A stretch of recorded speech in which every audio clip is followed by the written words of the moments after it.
Welcome to the Revel settings area. What you will see here are basic POS settings.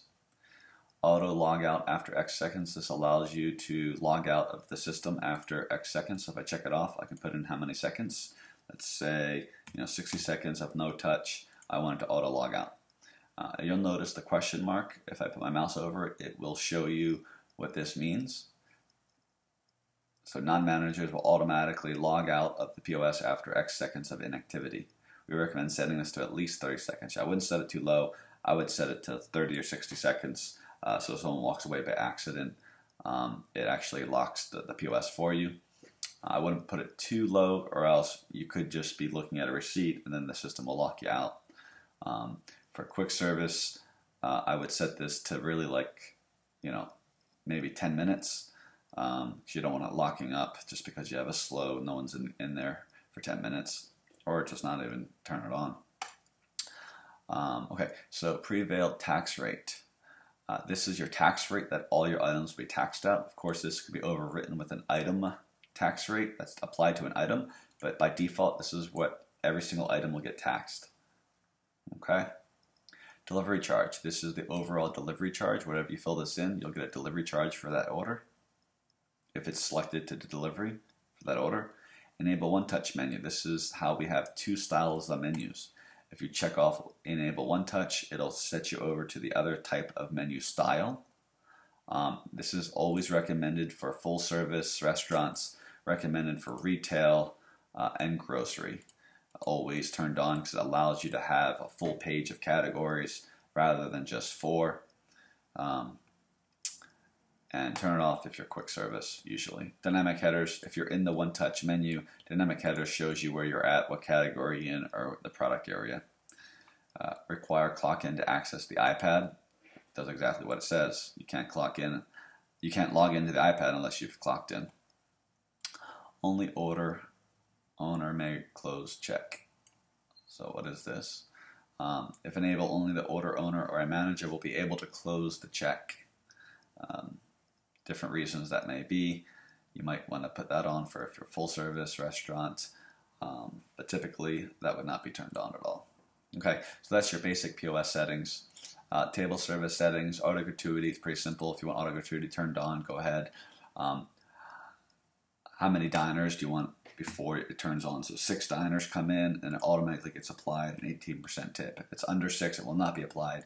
If you want all diners to be applied, just put a 1 in there. So every single check will get an 18% gratuity on it automatically. You can label it whatever you want to label it. Service fee, you can label it tip, but typically this is something you want to label like auto gratuity. All right, okay. To receipts. Receipts. This is how you're going to be formatting your receipts. All these options in here. What does it do? Receipt options.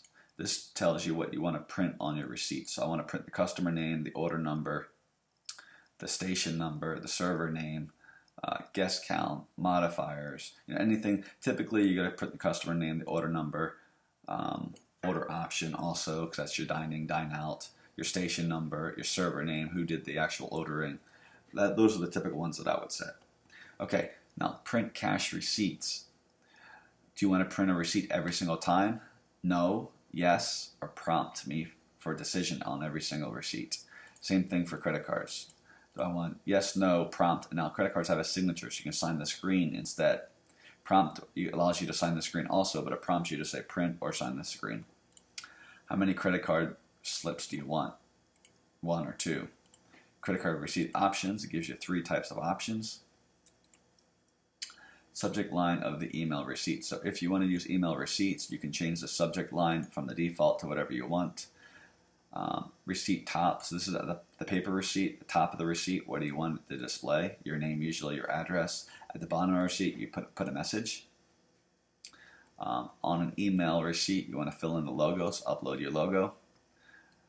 On a printer, if you want to print the logo at the top of the receipt, you upload the logo there for that.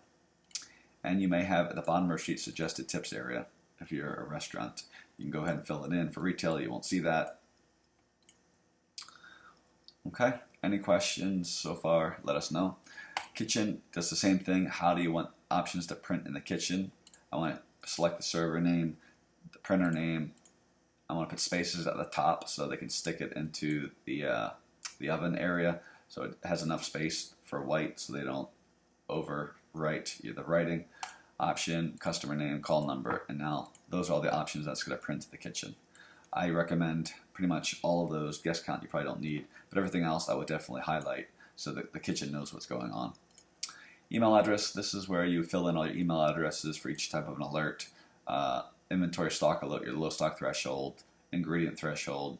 Weekly sales report gives you a report every week. Establishment report gives you a report every day for each one of your establishments. Schedules shows you the emails that the employees should be receiving. Product mix daily report. This is the product mix you want to email to you, and you can select the type of report, CSV or PDF.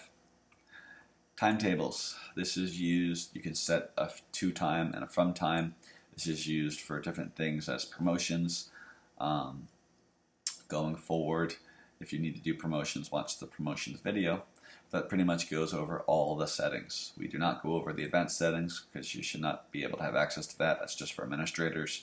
Basic settings is all you need to know and what you need to change in the point of sale. If there's any questions, please let us know.